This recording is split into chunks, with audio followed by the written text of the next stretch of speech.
Hello guys, in this video I'm going to show you how to create a consistent character in Leonardo AI.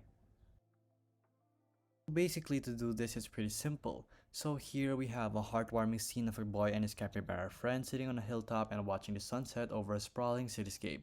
So basically to make a consistent type of artwork for the next prompt that you're going to make, of course all you want to do is actually refer this image back to Leonardo AI.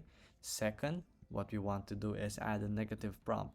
So the negative prompt does is remove things that you don't want. So we don't want I don't want two heads and two hands and deformed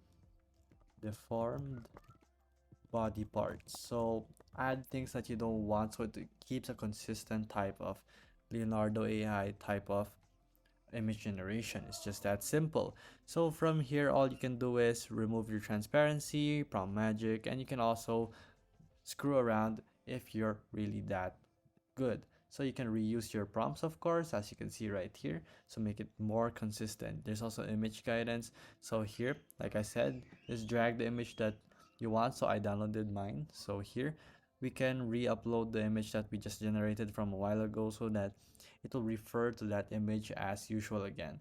So there you go guys. If this video was helpful, please hit the like button and don't forget to subscribe.